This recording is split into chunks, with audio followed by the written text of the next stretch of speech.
இன்று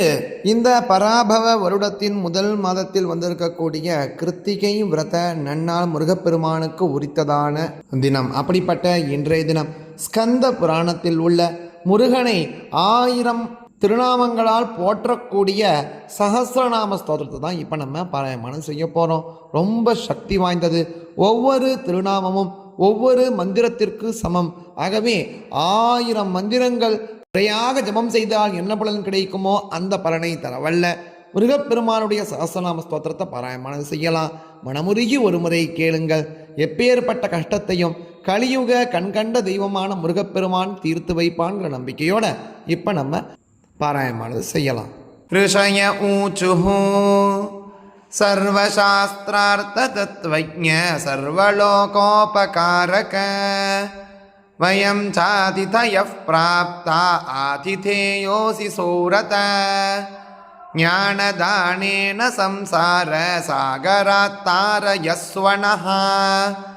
கலௌ கலுஷசித்தாயே நராப்பாபரதா சதா கேன ஸ்தோத்ரேண முஞ்ச்யந்தே சர்வபாதகபந்தனாத்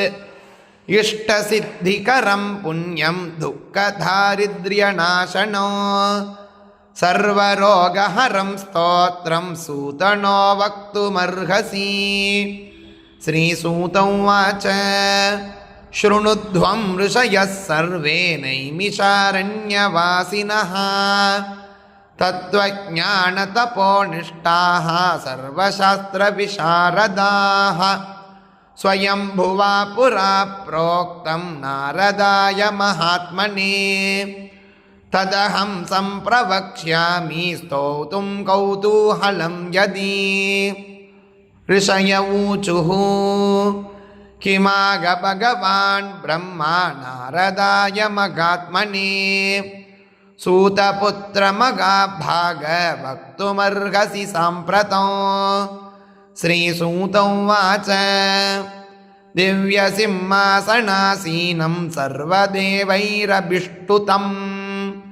साष्टाङ्गं प्रणिमत्यैनं ब्रह्माणं भुवनेश्वरं परिपप्रच्छ कृताञ्जलिरुपस्थितः. नारद उवाच लोकनाथ सुरश्रेष्ठ सर्वज्ञकरुणाकर षण्मुखस्य परं स्तोत्रं पावनं पापनाशनो हे धातः पुत्रवात्सल्यात् तद्वदः प्रणताय मे उपदिश्यतु मामेवं रक्ष रक्ष कृपानिधे. ब्रह्मोवाच शृणु वक्ष्यामि देवर्षे स्तव राजमिदं परं मातृकामालिकायुक्तं ज्ञानमोक्षसुखप्रदं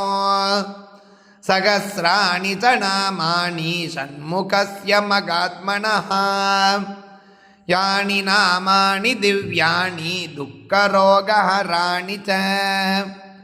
तानि नामानि वक्ष्यामि कृपया त्वयि नारद. जपमात्रेण सिद्ध्यन्ति मनसा चिन्तितान्यपि इहामुत्र परं भोगं लभते नात्र संशयः. इदं स्तोत्रं परं पुण्यं कोटियज्ञफलप्रदं सन्देहो नात्र कर्तव्यः शृणु मे निश्चितं वचः. ध्यानम्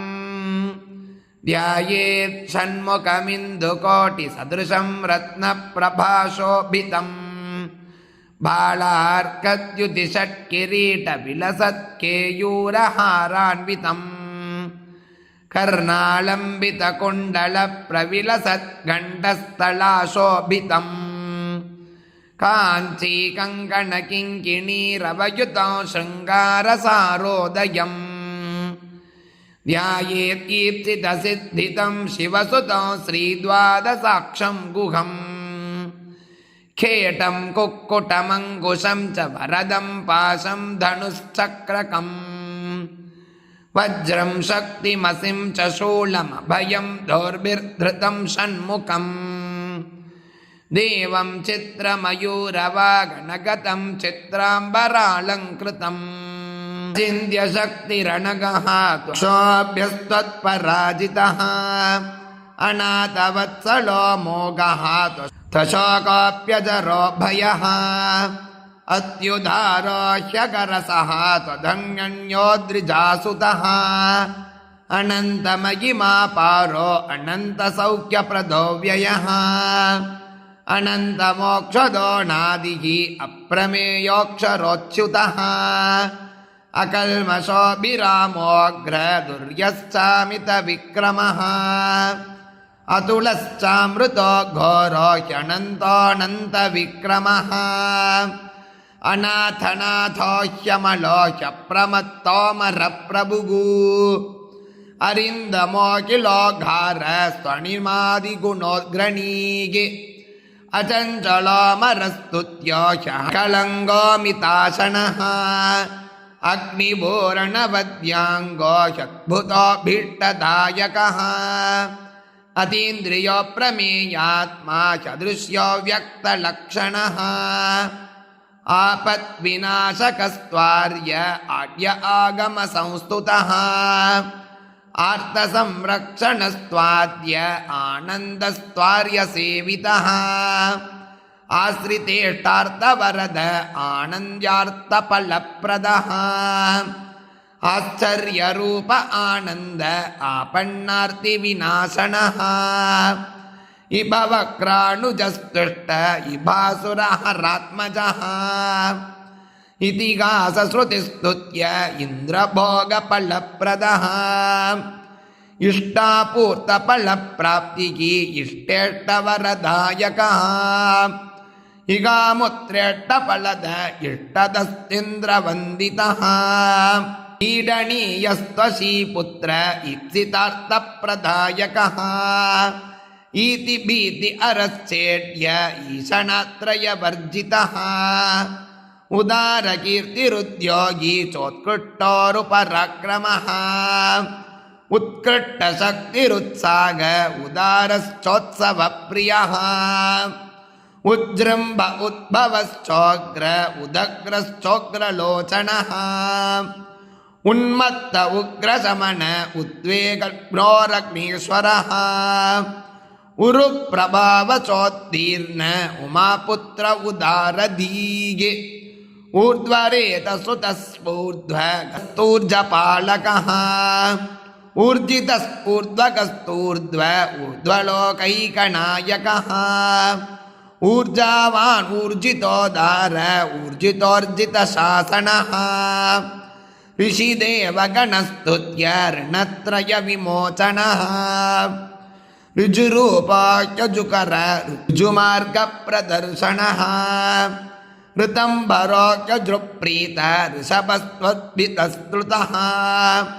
रुलितोद्धारकोलूत भवपाशप्रभञ्जनः येनाङ्गदरसत्पुत्र एकयेनो विनाशनः ऐश्वर्यतश्चैन्द्रभोगी चैदेहश्चैन्द्रवन्दितः ओजस्वी चौषधिस्थानं ओजोदश्चौदप्रप्रदः औदार्यशील औमेय औग्र औन्नत्यदायकः औदार्य औषधकर औषधं चौषधाकरः अंशुमानं सुमालीड्य अम्बिकातनयोन्नदः अन्धकारिसुतोन्धत्वम् अङ्गारी चाम्बुजलोचनः हस्तमायोमराधीशो स्पृष्टोस्तोकपुण्यदः हस्तामित्रोस्तरूपश्चात् अस्कल्पत्सुगदिदायकः कार्तिकेयः कामरूपः कुमारक्रौञ्चधारणः कामदः कारणं काम्यः कमनीयकृपाकरः काञ्चनाभः कान्तियुक्तः कामी कामप्रदः कविः कीर्तिकृत् कुक्कुटधरः कूटस्थकुवलीक्षणः कुङ्कुमाङ्गक्लमहरः कुशलः कुक्कुटध्वजः कुशानुसम्भवः क्रूरः क्रूरघ्नः कलितापकृत् कामरूपकल्पतरुः कान्तः कामितदायकः कल्याणकृत्क्लेशनाशः कृपालु करुणाकरः कलुषक्नक्रियाशक्तिः कठोरकवचीकृति कोमलाङ्गकुशप्रीतः कुत्सितघ्नकलादरः ख्यातकेटदरखड्गी कट्वाङ्गी कलनिग्रहः ख्यातिप्रदः केचरेशः ख्याते केचरस्तुतः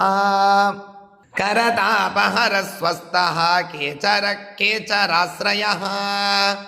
खण्डेन्दुमौलितनयः केलः केचरपालकः कस्तलः खण्डितार्कश्च केचरी जनपूजितः गाङ्गेयो गिरिजापुत्रो गणनाथानुजो गुहः गोप्ता गीर्वाणसंसेव्यो गुणातीतो गुहाश्रयः गतिप्रदो गुणानिधिः गम्भीरो गिरिजात्मजः गूढरूपो गदहरो गुणाधीशो गुणाग्रणीः गोधरो गगनो गुप्तो गर्वज्ञो गुणवर्धनः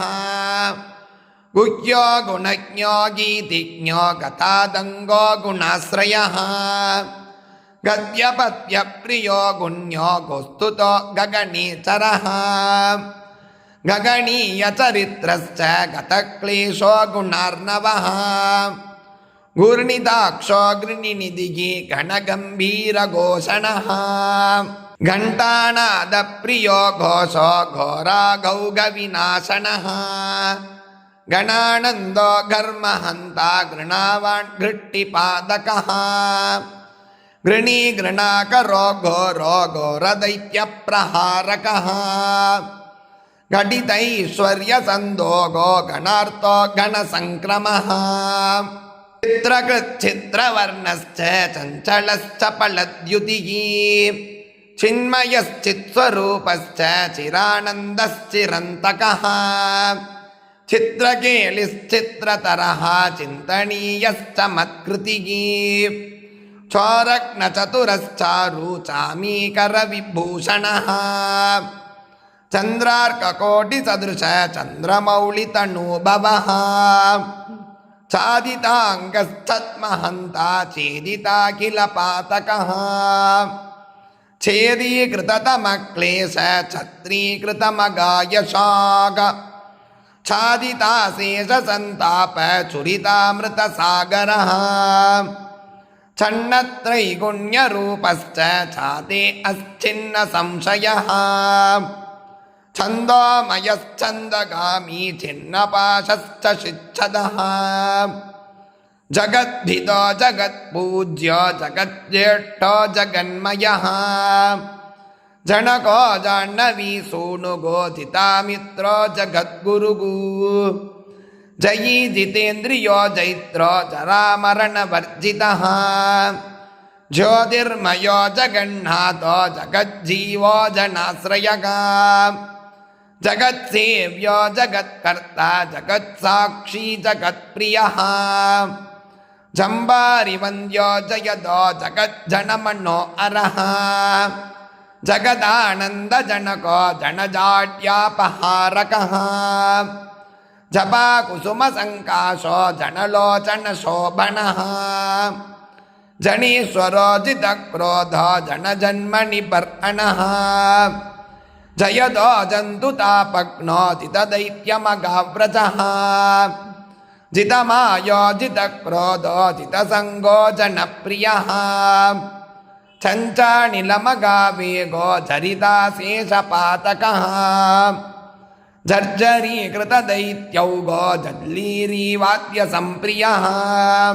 ज्ञानमूर्तिर्ज्ञानगम्यो ज्ञानी ज्ञानमगानिधिः टङ्कारनृत्तविभवः टङ्कवज्रध्वजाङ्कितः टङ्किताखिललोकश्च टङ्कितैनस्तमो रविः डम्बरप्रभवो डम्बो डम्बो डमरुकप्रियः डमरोत्कटसन्नादो डिम्बरूपस्वरूपकः ಡಕ್ಕಾಣಾದ ಪ್ರೀತಿಕರೋ ಢಾಳಿತಾಸುರಸಂಕುಲಃ ಡೌಕಿತಾಮರಸಂದೋಗೋ ಢುಂಡಿ ವಿಘ್ನೇಶ್ವರಾನುಜಃ ತತ್ವಜ್ಞಸ್ತತ್ವಗಸ್ತೀವ್ರಃ ತಪೋರೂಪಸ್ತಪೋಮಯಃ ತ್ರಯೀಮಯಸ್ತ್ರಿಕಾಲಜ್ಞಃ ತ್ರಿಮೂರ್ತಿಸ್ತ್ರಿಗುಣಾತ್ಮಕಃ ತ್ರಿಜಶೇಷಸ್ತಾರಕಾರಿಗೀ ತಾಪಜ್ಞಸ್ತಾಪಸಪ್ರಿಯಃ ತುಷ್ಟಿದಸ್ತುಷ್ಟಿಕೃತ್ತೀಕ್ಷ್ಣ ತಪೋರೂಪಸ್ತ್ರಿಕಾಲವಿತ್ ಸ್ತೋತಾಸ್ತವ್ಯಸ್ತವ ಪ್ರೀತಃ ಸ್ತುತಿಸ್ತೋತ್ರಂ ಸ್ತುತಿಪ್ರಿಯಃ ಸ್ಥಿತಸ್ಥಾಯೀ ಸ್ಥಾಪಕಶ್ಚ ಸ್ಥೂಲಸೂಕ್ಷ್ಮಪ್ರದರ್ಶಕಃ ಸ್ಥವಿಟ್ಟಸ್ಥವಿರಸ್ಥೂಲಗಃ ಸ್ಥಾಣದಸ್ಥೈರ್ಯತಸ್ಥಿರಃ ತಾಂತೋದಯಾಪರೋ ದಾತಾ ದುರಿತಜ್ಞೋ ದುರಾಸದಃ ದರ್ಶನೀಯೋ ದಯಾಸಾರೋ ದೇವದೇವೋ ದಯಾನಿಧಿಃ ದುರಾದರ್ಶೋ ದುರ್ವಿಗಾಖ್ಯೋ ದಕ್ಷೋ ದರ್ಪಣಶೋಭಿತಃ ದುರ್ಧರೋ ದಾನಶೀಲಶ್ಚ ದ್ವಾದಸಾಕ್ಷೋ ದ್ವಿಷಡ್ಭುಜಃ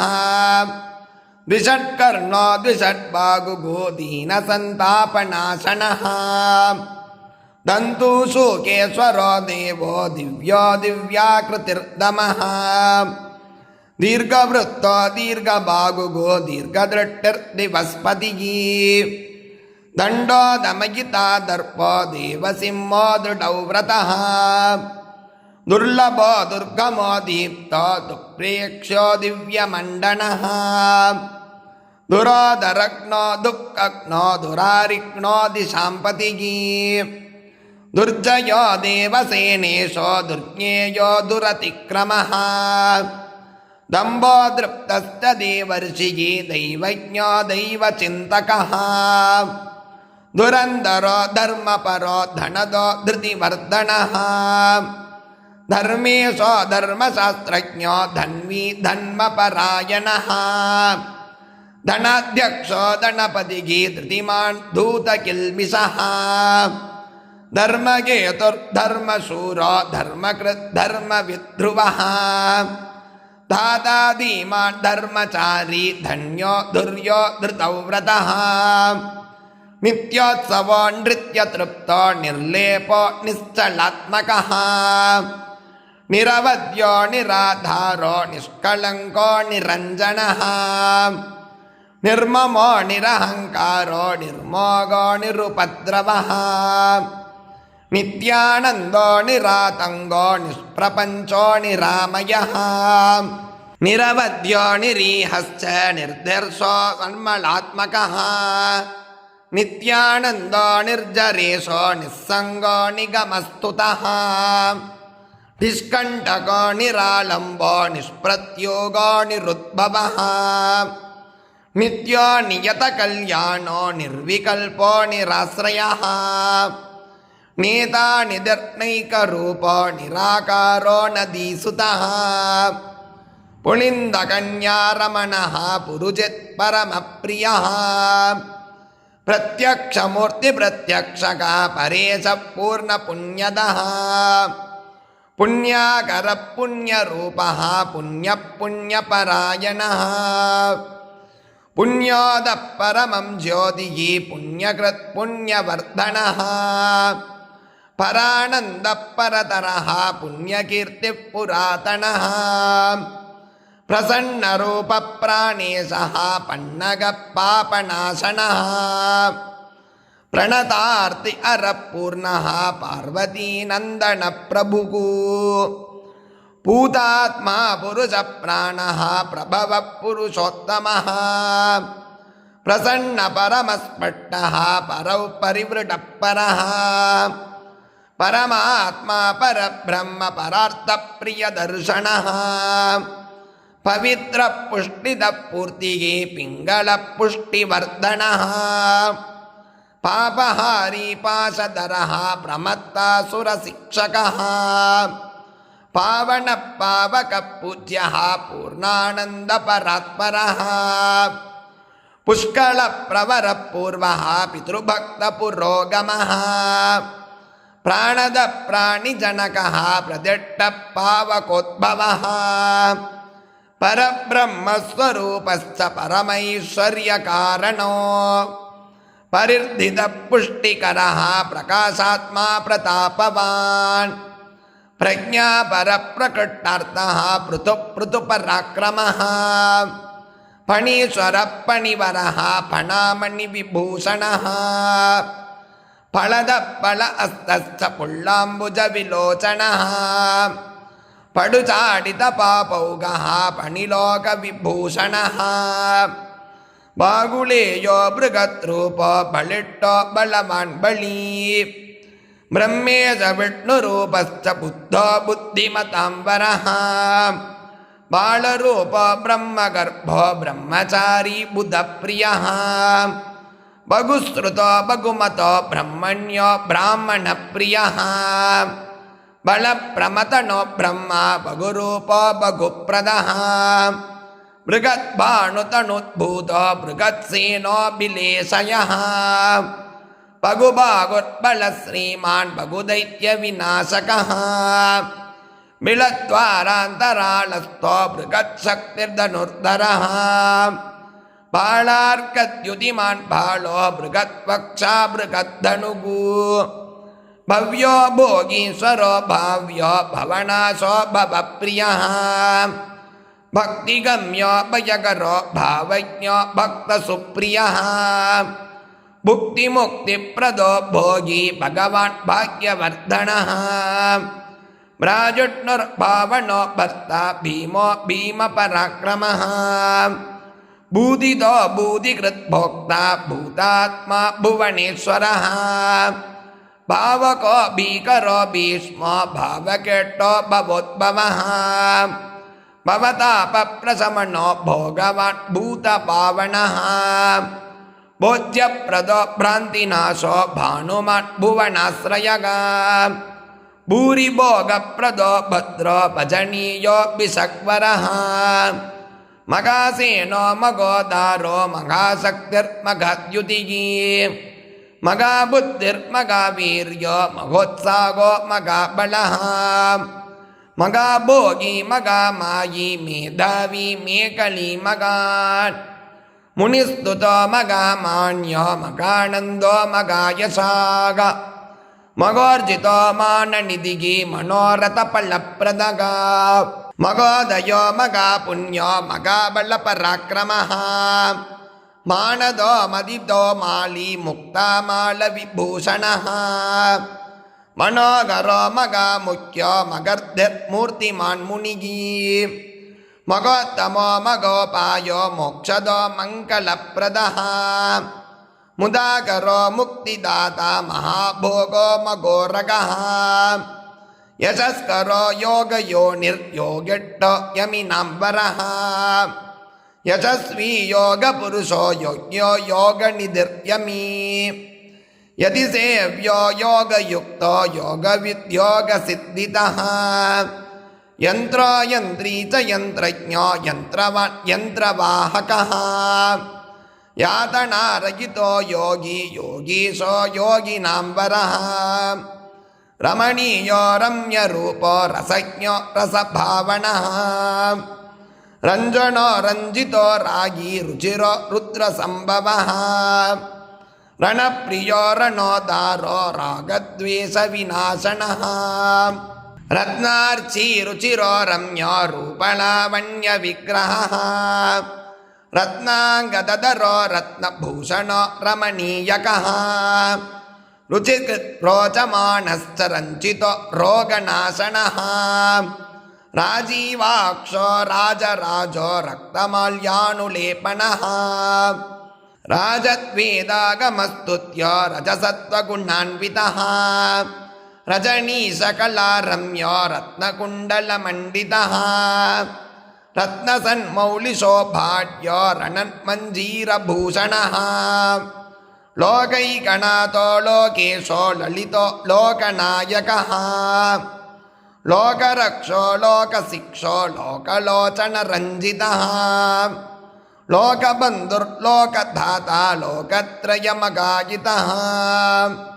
इति स्कन्दपुराणे ईश्वरप्रोक्ते ब्रह्मनारदसंवादे श्री सुब्रह्मण्यसहस्रनामस्तोत्रं सम्पूर्णम्।